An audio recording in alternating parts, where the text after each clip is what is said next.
नमस्कार दोस्तों, स्वागत करता हूं आपका अपने ऑनलाइन यूट्यूब चैनल पे। आज हम लोग इस वीडियो में पारिस्थितिकी तंत्र, इकोलॉजी, एनवायरनमेंट के जितने भी क्वेश्चन अभी तक यूपी ट्रिपल एससी में पूछे जा चुके हैं उनको अच्छी तरीके से कंप्लीट करेंगे। प्रत्येक क्वेश्चन का हम लोग एक्सप्लेनेशन भी करेंगे, क्योंकि प्रत्येक क्वेश्चन के बाद एक्सप्लेनेशन भी इसमें दिया हुआ है। और जितने भी एक्स्ट्रा फैक्ट होंगे वो मैं खुद बताऊंगा, ठीक है। तो वीडियो को पूरा देखिएगा, क्योंकि आने वाले वीडियो और एग्ज़ाम के लिए आपके लिए काफ़ी फ़ायदेमंद होने वाला है। इस वीडियो से आपको एक आइडिया लग जाएगा एक कि हमको आगे किस तरीके से पर्यावरण एनवायरनमेंट पढ़ना है, क्योंकि इसमें कई लोगों को काफ़ी दिक्कत होती है कि किस टाइप से पढ़ा जाए। तो इससे आपको एक मोटा मोटा आइडिया हो जाएगा कि हमें किस चैप्टर से कितना पढ़ना है और किस चैप्टर का रोल अधिक है। तो चलिए शुरू करते हैं। उससे पहले अगर आप चैनल पर नए हैं तो सब्सक्राइब जरूर कीजिएगा, इस वीडियो को लाइक कीजिएगा और कमेंट तो जरूर कीजिएगा, बताइएगा कैसा लगा। तो चलिए शुरू करते हैं बिना समय गवाए। पहला क्वेश्चन, निम्नलिखित में से कौन सी बायोडिग्रेडेबल या जैव निम्नीकरण सामग्री नहीं है? तो बायोडिग्रेडेबल नहीं है। बायोडिग्रेडेबल कौन होता है ये भी पता होना चाहिए। तो बायोडिग्रेडेबल जिन्हें हम वायु की अनुपस्थिति में अपघटित कर सकें वो बायोडिग्रेडेबल है। अब इनमें से अगर आप थोड़ा सा दिमाग लगाइए तो चारों में से सी जो है वही एक अलग है, क्योंकि एल्यूमिनियम फाइल को हम अपघटित नहीं कर सकते। कपास को कर सकते हैं, जानवरों की हड्डियों को कर सकते हैं, लकड़ी को कर सकते हैं, लेकिन सी एल्यूमिनियम फाइल को नहीं कर सकते। तो option C is the right answer. लेकिन फिर हम लोग एक्सप्लेनेशन देखते हैं। तो देखिए सी इसका सही उत्तर है। तो जीवों के माध्यम से जिन पदार्थों का रासायनिक विघटन संभव हो उन्हें जैव निम्नीकरण या बायोडिग्रेडेबल कहते हैं। जैविक पदार्थ ऑक्सीजन की अनुपस्थिति में अपघटित किए जा सकते हैं। एल्यूमिनियम फॉयल बायोडिग्रेडेबल नहीं है, जबकि कपास, जानवरों की हड्डी, लकड़ी बायोडिग्रेडेबल है। तो आप एकदम मोटा मोटा याद रखिएगा कि बायोडिग्रेडेबल क्या होता है, जिन्हें हम ऑक्सीजन की अनुपस्थिति में अपघटित कर सके, नष्ट कर सकें, वो सभी बायोडिग्रेडेबल है। आगे देखते हैं। पारिस्थितिकी के दो मूल घटक हैं। पारितंत्र के दो मूल घटक क्या हैं? तो जीवी और अजीवी। Option B is the right answer. Explanation देख लेते हैं। देखिए बी सही है। पारितंत्र, इकोसिस्टम क्या है? पारितंत्र, पहले तो ध्यान रखिएगा, पारिस्थितिकी तंत्र। पारिस्थितिकी तंत्र का शब्द जो है, शब्द किसने दिया था? तो एजी टांसले ने दिया था। देखिए पारिस्थितिकी शब्द जो है एजी टांसले ने दिया था 1935 में, ठीक है। अगर आपसे पूछा जाए पारिस्थितिकी शब्द किसने दिया था, तो अर्नेस्ट हैकल ने दिया था। याद रखिएगा, अर्नेस्ट हैकल। पारिस्थितिकी तंत्र शब्द किसने दिया था? एजी टांसले। और पारिस्थितिकी शब्द किसने दिया था? अर्नेस्ट हैकल। केवल तंत्र का अंतर है, ठीक है। ये देखिए पारिस्थितिकी शब्द का प्रयोग अर्नेस्ट हैकल ने किया था 1866 में, ठीक है। याद रखिएगा, यही फैक्ट बार बार एग्जाम में पूछे जाते हैं। आगे देखते हैं। पारिस्थितिकी तंत्र शब्द का प्रयोग किया था। सेम क्वेश्चन देखिए आ गया, ऑप्शन ए एजी टाउंसले ने, ठीक है, 1935 में। आगे देखते हैं। वही चीजें हैं, पढ़ने के बार बार जरूरत नहीं है। आगे देखें। किसी विशेष भौगोलिक क्षेत्र में पाए जाने वाले पशु साम्राज्य को कहते हैं? पशुओं का जो क्षेत्र होता है उस पूरे साम्राज्य को क्या कहते हैं? तो बायोस्फीयर, ऑप्शन सी।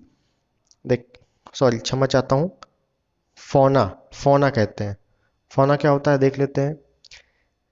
किसी विशेष भौगोलिक क्षेत्र में पाए जाने वाले पशु साम्राज्य को फौना कहते हैं, तथा किसी विशेष भौगोलिक क्षेत्र में पाए जाने वाले वनस्पतियों के समूह को फ्लोरा कहते हैं।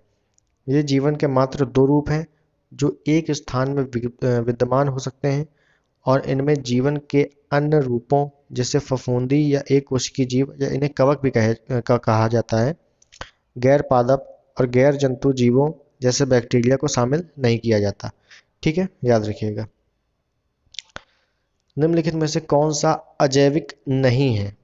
देखिए ये क्वेश्चन क्या कहते हैं, अजैविक नहीं पूछा है। अजैविक है ये पता होना चाहिए, लेकिन क्वेश्चन को ध्यान से पढ़ना है। अजैविक नहीं है तो ऑप्शन डी कवक। कवक जो है अजैविक नहीं है, तो ये जैविक होगा। देखते हैं। देखिए पानी, हवा, मृदा अजैविक घटक है, जबकि कवक जैविक घटक है, ठीक है। इसको आप आराम से पॉज करके पढ़ सकते हैं। उस आंदोलन की पहचान करें जो वनों के बारे में आम जनता की जागरूकता का जीवंत उदाहरण है। तो आम जनता वनों के बारे में है, तो वनों के बारे में इसमें से ऑप्शन डी चिपको आंदोलन है। देखिए 2021 में भी आया हुआ क्वेश्चन है, चिपको आंदोलन, ऑप्शन डी।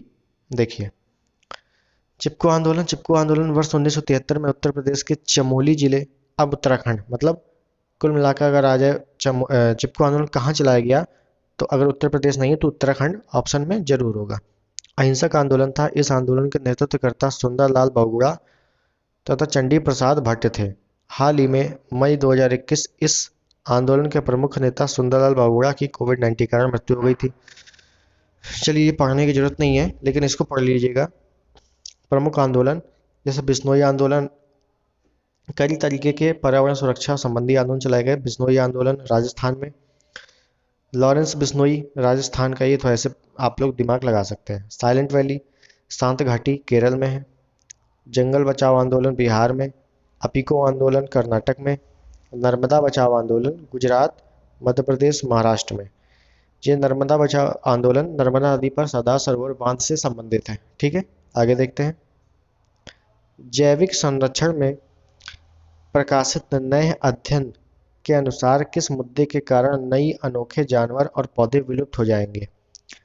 इंपॉर्टेंट है कि क्या ऐसा हो रहा है इस समय कि जिससे जानवर और पौधे आने वाले समय में विलुप्त हो जाएंगे। तो देखिए ऑप्शन बी, ग्रीन हाउस गैसों का अत्यधिक उत्सर्जन हो रहा है, जिसके कारण आने वाले समय में पौधे और जानवरों को काफ़ी तकलीफ होने वाली है, जिससे वो धीरे धीरे विलुप्त भी हो सकते हैं। और IUCN के रेड डाटा बुक में अपना नाम दर्ज करा सकते हैं। तो ये एक खतरनाक है ग्रीन हाउस गैस। और ग्रीन हाउस गैसेस होती कितनी हैं, तो ग्रीन हाउस गैसेस मुख्यतः 6 हैं। आपसे क्रम से पूछा जा सकता है कौन कौन सी हैं, तो सबसे पहले जलवाष्प है, फिर मीथेन, जलवाष्प, carbon dioxide, methane, ozone, nitrous oxide और क्लोरोफ्लोरोकार्बन। ये 6 गैसें हैं जो लाइन से पूछी जा सकती हैं आपसे। चलिए आगे देखते हैं। चिपको आंदोलन संबंधित है। देखिए अभी हम लोगों ने पढ़ा चिपको आंदोलन पादप संरक्षण से संबंधित है। चिपको आंदोलन 1973 में उत्तर प्रदेश और वर्तमान उत्तराखंड चमोली में चलाया गया था। इसको आप पॉज करके पढ़ सकते हैं। आगे देखते हैं। एक अंतर्राष्ट्रीय आंदोलन जिसका उद्देश्य पर्यावरण की समस्या से संबंध होकर विश्व को बचाना है, कौन सा है। मतलब कहने का कि कौन सा ऐसा प्रोजेक्ट है कि जिससे पर्यावरण को बचाना है, जो प्रोजेक्ट चलाया गया है, तो Greenpeace, option B. Greenpeace India की स्थापना 2001 में हुई थी। इसका मुख्यालय बेंगलोर में है। ये एक बार आपसे पीसीएस में पूछा जा चुका है। ठीक है, इसको आप अच्छे से पॉज करके पढ़ लीजिएगा। आगे देखते हैं। हाल ही में भारत ने किस देश के साथ चीता पुनर्परिचय, री इंट्रोड्यूशन, इंग्लिश में देख लीजिएगा, री इंट्रोडक्शन के लिए एक समझौता ज्ञापन पर हस्ताक्षर किया है। वन रक्षक महीने 2022 में आया हुआ है, तो ऑप्शन डी, नामीबिया। नामीबिया से अभी चीते लाए गए हैं, जो कुनो राष्ट्रीय उद्यान में रखे गए हैं, जो मध्य प्रदेश में है। ठीक है, आगे देखते हैं। बांदीपुर राष्ट्रीय उद्यान कहाँ पर स्थित है। बांदीपुर कर्नाटक में है। जितने भी राष्ट्रीय उद्यान हैं आपको अच्छे से पता होने चाहिए। ठीक है, जितने नए बने हैं या जिनको कुछ अवार्ड दिया गया है, तो राष्ट्रीय उद्यान से आपके अक्सर क्वेश्चन पूछे जाते हैं, और खासकर UP-SSSC में तो जरूर ही पूछे जाते हैं। तो देखिएगा, बांदीपुर राष्ट्रीय उद्यान टाइगर प्रोजेक्ट 1973 के तहत 1974 में टाइगर रिजर्व के रूप में की गई थी। इसकी स्थापना, इसका क्षेत्रफल 912 वर्ग किलोमीटर है। क्षेत्रफल से कोई मतलब नहीं है, आपको केवल राज्य और सन अगर आप याद कर सके तो, वरना राज्य तो आपको याद ही होना चाहिए। चलिए आगे देखें। बांदीपुर राष्ट्रीय उद्यान, सेम क्वेश्चन सेम आंसर, कई बार रिपीटेड क्वेश्चन है ये। बांदीपुर कर्नाटक, ए। आगे देखते हैं। किश्तवाड़ राष्ट्रीय उद्यान भारत के निम्नलिखित में से किस राज्य या केंद्र शासित प्रदेश में स्थित है। किश्तवाड़, तो देखिए किश्तवाड़ राष्ट्रीय उद्यान जम्मू कश्मीर में है। और जम्मू कश्मीर में कई सारे राष्ट्रीय उद्यान है, जैसे दाचीगम राष्ट्रीय उद्यान भी जम्मू कश्मीर में है। सलीम अली सलीम अली राष्ट्रीय उद्यान भी जम्मू कश्मीर में है। सिटी फॉरेस्ट का नाम बदलकर सलीम अली रखा गया है, तो सिटी फॉरेस्ट भी कभी कभी आ जाता है कि सिटी फॉरेस्ट राष्ट्रीय उद्यान कहाँ पर है, तो वो भी जम्मू कश्मीर में है। आगे देखते हैं। भरतपुर में स्थित पक्षी अभयारण्य राष्ट्रीय उद्यान का नाम क्या है? तो ऑप्शन सी केवलादेव, कई बार आ चुका है क्वेश्चन, इसको आप पढ़ सकते हैं। आगे देखें, काजीरंगा, काजीरंगा राष्ट्रीय उद्यान कहाँ पर है? असम में है, और काजीरंगा एक सींग वाले गैंडे के लिए प्रसिद्ध है, याद रखिएगा। अब कुछ राष्ट्रीय उद्यान है प्रमुख देख लेते हैं। जैसे काजीरंगा, काजीरंगा असम में है। कान्हा, कान्हा मध्य प्रदेश में है। अगर आपसे पूछा जाए सबसे अधिक राष्ट्रीय उद्यान कहाँ पर है, तो मध्य प्रदेश में ही है। पेरियार नेशनल पार्क, पेरियार, पेरियार नदी कहाँ पर है? तो पेरियार जहाँ नदी होगी वहीं पेरियार नेशनल पार्क होगा, तो केरल में। Sundarban national park, Sundarban national park Paschim Bangal में है, और सुंदरवन नेशनल पार्क मैंग्रोव वनस्पति से घिरा हुआ है। ठीक है। बेंगलोर टाइगर जो है, बेंगलोर टाइगर के लिए कौन सा नेशनल पार्क प्रसिद्ध है? तो सुंदरवन ही प्रसिद्ध है बेंगलोर टाइगर के लिए, याद रखिएगा। आगे देखते हैं, भारत में कुल कितने संरक्षित जैव मंडल बायोस्फीयर हैं? बायोस्फीयर कुल कितने हैं? तो देख लीजिएगा, 18, 18 कुल जैव मंडल हैं। कौन कौन से हैं देख लेते हैं। नीलगिरी, नीलगिरी तमिलनाडु में। देखिए इसमें राज्य के नाम नहीं दिए हुए हैं, तो मैं आपको बताता चलूंगा। नीलगिरी तमिलनाडु में है। स्थापना 1986। स्थापना आपको याद रहे ना रहे, लेकिन राज्य आपको याद होने चाहिए उनकी स्थिति। नीलगिरी तमिलनाडु में है। नोक्रेक मेघालय में है। नंदा देवी उत्तराखंड में है। मानस असम में है। मन्नार की खाड़ी तमिलनाडु में है। ग्रेट निकोबार निकोबार में है। सुंदरवन, सुंदरवन अभी हम लोगों ने पढ़ा, पश्चिम बंगाल में है। सिमलीपाल उड़ीसा में है। सिमलीपाल याद रखिएगा, खासकर मगरमच्छ के लिए प्रसिद्ध है।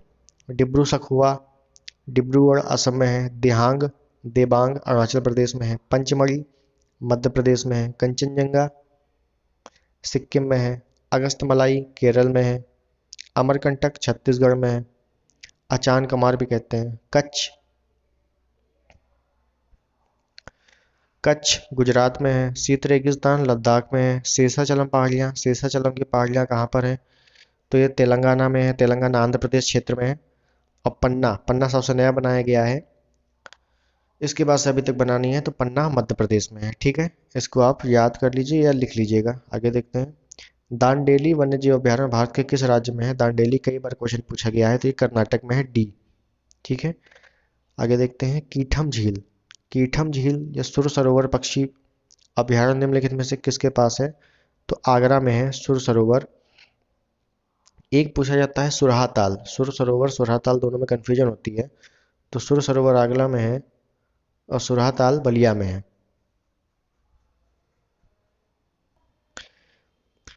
चलिए आगे देखते हैं, इराविकुलम, इराविकुलम राष्ट्रीय उद्यान कहाँ पर है? तो केरल में है इराविकुलम, इडुक्की जिले में है, याद रखिएगा। चलिए आगे देखें, थट्टेकड़ पक्षी अभयारण्य कहाँ पे है? थट्टेकड़, थट्टेकड़ पक्षी अभयारण्य केरल में है, याद रखिएगा, केरल में एर्नाकुलम जिले में है। ये राष्ट्रीय उद्यान कई बार रिपीटेड होते हैं, तो इनको आपको अच्छे से एक बार रट लेना है। भद्रा, भद्रा वन्यजीव अभयारण्य कर्नाटक में है। अब कुछ वन्यजीव अभयारण्य हैं, उनके राज्य भी हैं, तो उनको एक बार देख लेते हैं। हजारीबाग, हजारीबाग झारखंड में है। चंद्रप्रभा उत्तर प्रदेश में है, चंदौली में। सिमलीपाल उड़ीसा में है। मुदुमलाई तमिलनाडु में है। एक याद रखिएगा, जितने भी मलाई वाले हैं, लास्ट में मलाई लगी है, मुदुमलाई अन्नामलाई, जितने भी मलाई वाले हैं वो तमिलनाडु में है। ठीक है। भद्रा कर्नाटक में है। पाखल वन्यजीव अभयारण्य तेलंगाना में है। घाना राजस्थान में है। रणथंभौर। अगला देखते हैं, निम्न में से कौन सी किरणें वायुमंडल में उपस्थित ओजोन परत द्वारा अवशोषित होती हैं? तो पराबैंगनी यूवी किरणें जो हैं, अल्ट्रावायलेट किरणें, वो अवशोषित होती हैं। ठीक है। आगे देखते हैं, निम्नलिखित में से कौन सा विकल्प पीने के पानी का सर्वश्रेष्ठ तो एसिडिक पीएच, एसिडिक जो है वो मापदंड नहीं है। एसिडिक अच्छा नहीं होता पानी पीने के लिए। ठीक है। दूषणकारी तत्व है। ठीक है। आगे देखते हैं, पानी, पीने के पानी में फ्लोराइड की कितनी मात्रा की सिफारिश की जाती है? तो ऑप्शन डी 0.7 ppm। ठीक है। निम्नलिखित में से क्या जलीय निकाय में होने वाले प्रदूषण में योगदान नहीं करता? जलीय निकाय में योगदान नहीं करता, तो ऑप्शन बी ओजोन। ओजोन केवल ग्रीन हाउस गैसों से संबंधित है, जल में इसका कोई रोल नहीं है। ठीक है, याद रखिएगा। आगे देखते हैं। वनों की कमी, नगरीकरण और प्रदूषण का बढ़ना सभी निम्नलिखित किस कारण से है? वनों की कमी, नगरीकरण और प्रदूषण बढ़ना किसके कारण से है? तो आबादी बढ़ने से है, ऑप्शन डी। ठीक है। पार्थेनियम, पार्थेनियम को कैसे जैव एजेंटों का उपयोग करके नियंत्रित किया जा सकता है? थोड़ा सा अच्छा क्वेश्चन है, तो ऑप्शन डी जाइगोग्रामा बिकोलोरोटा। जाइगोग्रामा बिकोलोरोटा, रोटा होता है वो राटा लिखा हुआ है इसमें, तो ऑप्शन डी। ठीक। निम्न प्रदूषक एजेंटों में से कौन सा एजेंट ओजोन परत में छेद बनाने के लिए जिम्मेदार है? तो ऑप्शन बी क्लोरोफ्लोरोकार्बन या फ्रियोन गैस जो है वो ओजोन में छेद करने के लिए जिम्मेदार होती है। ठीक है। आगे देखते हैं। खतरनाक कचरों में पाए जाने वाले दो रासायनिक पदार्थों के प्रत्यक्ष प्रभाव के फलस्वरूप मृत्यु हो सकती है, वे दो पदार्थ कौन से हैं? तो देखिए, सबसे खतरनाक साइनाइड होता है, तो ऑप्शन सी मरकरी और साइनाइड। ठीक है। आगे देखते हैं। निम्नलिखित में से कौन सा विकल्प मीथेन के उत्सर्जन का स्रोत नहीं है? तो मीथेन किससे नहीं निकलती? मोटर वाहन, पशुधन या पशुपालन, धान के खेत या गन्ने के खेत? तो देखिए, मोटर वाहन, option A. Option A, motor वाहन से मीथेन गैस नहीं निकलती, इससे कार्बन मोनोऑक्साइड निकलती है, तो ऑप्शन ए। ठीक है। आगे देखते हैं। फ्लाई एश क्या है? फ्लाई एश, तो एश में लघुकण, एश के लघुकण, ऑप्शन सी। इसको आप पढ़ लीजिएगा। आगे देखते हैं। ताजमहल को किसके प्रभाव का खतरा है? वैसे आप ऐसे क्वेश्चन पूछे नहीं जाते, पुराना क्वेश्चन है। ताजमहल को किससे खतरा है? तो सल्फर डाइऑक्साइड अम्ल वर्षा जिससे होती है उससे खतरा बना रहता है। आगे देखते हैं। कोलीफॉर्म जीवाणुओं की संख्या निम्नलिखित में से किसके बराबर, सॉरी किसके बारे में एक अनुमान प्रदान करती है? कोलीफॉर्म, कोलीफॉर्म क्या है देखते हैं। कोलीफॉर्म जीवाणुओं की संख्या नदी के जल में, नदी के जल में जीवाणुओं की सूक्ष्मजीवी संदूषण के बारे में एक अनुमान प्रदान करती है। कोलीफॉर्म विशिष्ट जीवाणुओं का समूह होता है जो मिट्टी खराब सब्जियों, पशुओं के मल, गंदे जल में पाए जाते हैं। ठीक है, ध्यान रखिएगा। आगे देखते हैं। भूक्षरण किसके द्वारा रोका जा सकता है?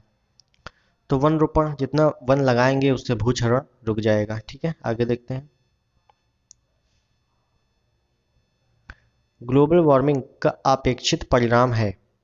ग्लोबल वार्मिंग किससे होती है? तो समुद्र के ग्लोबल वार्मिंग से क्या क्या कारण, क्या क्या प्रभाव होते हैं, क्या क्या परिणाम होते हैं ग्लोबल वार्मिंग से, तो ये पूछा जा रहा है। तो देखिए, ऑप्शन ए, ये सभी। समुद्र के स्तर में वृद्धि हो जाती है, तटीय रेखा में परिवर्तन हो जाता है, फसल पैटर्न में परिवर्तन हो जाता है। ठीक है। निम्नलिखित में से कौन सी ग्रीन हाउस गैसें हैं? ग्रीन हाउस गैसें कौन सी हैं? ये 2022 में आया है। तो मीथेन भी है, ओजोन भी है, कार्बन डाइऑक्साइड भी है, ये सभी। Option D is the right answer. आगे देखते हैं। अंटार्कटिका के डोम्सडे ग्लेशियर का मूल नाम क्या है जो हाल ही में चर्चा में रहा है? मूल नाम क्या है डोम्सडे ग्लेशियर का? थ्वाइट्स ग्लेशियर। देखिए, ऑप्शन डी थ्वाइट्स ग्लेशियर। ये थोड़ा सा करंट लेवल का क्वेश्चन है, लेकिन फिर भी जियोग्राफी में याद रखिएगा। अंटार्कटिका में ग्लेशियर है डोम्सडे ग्लेशियर, इसका वास्तविक नाम क्या है? थ्वाइट्स ग्लेशियर है। ठीक है, आ सकता है। निम्नलिखित में से कौन सी गैस ग्रीन हाउस गैसेस नहीं है? देखिए, ग्रीन हाउस गैसेस कौन सी है कौन सी नहीं है, क्रम में लगाने के लिए ग्रीन हाउस गैसें आपको रटी होनी चाहिए। तो ऑप्शन बी नाइट्रोजन नहीं है, लेकिन नाइट्रस ऑक्साइड है। देखिएगा, नाइट्रोजन ग्रीन हाउस गैस नहीं है, लेकिन nitrous oxide green house gas है। निम्नलिखित में से क्या एक ग्रीन हाउस गैस नहीं है? फिर क्वेश्चन, कार्बन मोनोऑक्साइड। देखिए, सेम क्वेश्चन कई तरीकों से आ रही है। अच्छे ही ग्रीन हाउस गैसें हैं, आपको ज़्यादा मेहनत भी नहीं करनी, केवल 6 ग्रीन हाउस गैसेस याद कर लीजिए और इससे क्वेश्चन बिल्कुल आना तय है। आगे देखते हैं। निम्न गैसों में से कौन सी ग्रीन हाउस गैस नहीं है? ऑक्सीजन, O2, फिर वही क्वेश्चन आ गया है। आगे देखते हैं। कृषि के ग्रीन हाउस का एक तरीका, जहां उन्नत ग्रीन हाउस प्रौद्योगिकी जैसे कि हाइड्रोपोनिक्स और एरोपोनिक्स का उपयोग करके शहरों में बहुमंजिला इमारतों के अंदर वाणिज्यिक रूप से व्यवहार फसलों की खेती की जाती है। तो ऑप्शन ए लंबावत खेती कहलाती है। ठीक है। कृषि क्षेत्र से उत्पन्न होने वाले मीथेन गैस के अतिरिक्त मुख्य ग्रीन हाउस गैस क्या है? तो ऑप्शन ए नाइट्रस ऑक्साइड, यही ग्रीन हाउस गैस है, बाकी है भी नहीं। अलाई दरवाजा किस विश्व विरासत में स्थित है? तो अलाई दरवाजा अलाउद्दीन खिलजी ने बनवाया था, कुतुब कॉम्प्लेक्स कुतुब मीनार में स्थित है, ऑप्शन सी। ठीक है। विश्व धरोहर की संख्या कितनी है? तो देखिए 2016 का है, ये पुराना है, तो इसको आप मत पढ़िएगा क्योंकि अपडेट होकर नहीं आया अभी। जितना भी नया होगा तो करंट में आपको बता दिया जाएगा। जुलाई 2022 में कॉफी बोर्ड ने कॉफी फसलों की जलवायु प्रतिरोधी किस्मों को विकसित करने के लिए किसके साथ एक समझौता ज्ञापन पर हस्ताक्षर किया है? देखिए जुलाई 2022 का है, तो बिल्कुल ये करंट में फिर से आ सकता है। तो ऑप्शन बी इसरो के साथ ये समझौता किया है। ठीक है। UNFCCC का अर्थ क्या है, यह फुल फॉर्म पूछा गया है। तो देखिएगा UNFCCC का जो स्थापना है 1992 में जो पृथ्वी सम्मेलन हुआ था रियो डी जेनेरियो, उसी के दौरान इसकी स्थापना हुई थी। इसका full form United nation framework convention on climate change. ठीक है, ऑप्शन बी। 1992 में इसकी स्थापना हुई थी, याद रखिएगा। इसका मुख्यालय बॉन जर्मनी में है। आगे देखते हैं। पर्यावरण वन एवं जलवायु परिवर्तन मंत्रालय ने अक्टूबर 2019 में भारत में इनमें से किस दुर्लभ और लुप्त प्राय प्राणियों की संख्या की गणना करने का पहला राष्ट्रीय प्रोटोकॉल आरंभ किया था? तो ऑप्शन ए हिम तेंदुआ। देखिए ये 19 का करंट है, लेकिन इसी टाइप से करंट आप लोग 22 और 23 में भी कलेक्ट करिएगा। हालांकि ये आएगा नहीं, लेकिन इसी टाइप से जो अभी पर्यावरण या पारिस्थितिकी में जो भी अपडेट हुए हैं करंट में, वो जरूर पूछे जा सकते हैं, तो उनको आपको डेटा को याद रखना है। आगे देखते हैं। निम्नलिखित में से किसके परिणाम स्वरूप पानी की गुणवत्ता में कमी आई है? पानी की गुणवत्ता में कमी किससे आई है? तो ऑप्शन ए गंदे पानी का सही से निपटान ना करना। ठीक है। आगे देखते हैं। भारत में ऐसा कौन सा पहला और एकमात्र राज्य है जहां छत पर बरसात के पानी के संग्रहण ढांचे का निर्माण सभी घरों के लिए अनिवार्य है? तो ऑप्शन बी तमिलनाडु। तमिलनाडु में पानी के संग्रहण ढांचों का निर्माण सभी घरों में अनिवार्य किया गया है। ठीक है। आगे देखते हैं। हाल ही में उत्तर प्रदेश राज्य का नाम Guinness of book world record में मुख्यमंत्री अखिलेश यादव द्वारा चलाए गए अभियान के लिए दर्ज है। तो क्लीन यूपी ग्रीन यूपी, हालांकि क्लीन यूपी ग्रीन यूपी देख लेते हैं, 7 नवंबर 2015 को चलाया गया था। यह अभियान आपसे पूछ सकता है कि क्लीन यूपी ग्रीन यूपी किसने चलाया था? तो मुख्यमंत्री अखिलेश यादव सरकार में चला था। कब चला था? तो 7 नवंबर 2015 को चला था। यही आपसे पूछा जा सकता है करंट की दृष्टि से, सॉरी स्टैटिक की दृष्टि से। ठीक है, योजनाओं में पूछा जा सकता है। आगे देखते हैं। नगर पालिका के कूड़े कचरे एक बड़े फर्नेस में जलाए जाते हैं, इस फर्नेस को क्या कहते हैं? इस फर्नेस को इंसिनरेटर क्या कहते हैं? इंसिनरेटर कहते हैं, option C is the right answer. आगे देखते हैं। Global footwear sorry global footprint network global footprint network की स्थापना किस वर्ष हुई थी? Option C 2003।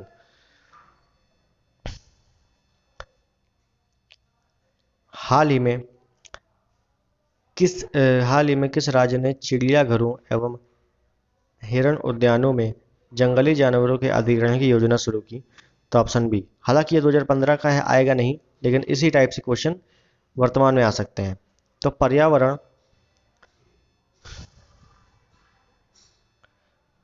ये देखिए, ये भी करंट का है, मार्च 2018 का है, तो इसको भी आप देख लीजिएगा, पढ़ लीजिएगा। लेकिन इससे आपको एक बात पता, पर्यावरण पारिस्थितिकी इकोलॉजी इकोसिस्टम में हमें जितने भी फैक्ट हैं वो तो पढ़ने ही पढ़ने हैं। हालांकि करंट से भी रिलेटेड काफ़ी चीज़ें पढ़नी है, क्योंकि करंट भी पर्यावरण में हो या इकोनॉमिक्स में हो, करंट की चीज़ें इस समय ज़्यादा पूछी जा रही हैं। तो करंट की दृष्टि से आपको जो सुबह मॉर्निंग में क्लास आती है करंट की वन लाइनर में क्वेश्चन देता हूँ, तो उसको आप लोग ज़रूर पढ़िए। 2 दिन में एक बार कलेक्ट करके बढ़िया मटेरियल मैं अपलोड करता हूँ, तो उसको आप लोग देखिएगा। तो चलिए मिलते हैं अगले वीडियो में, तब तक के लिए धन्यवाद।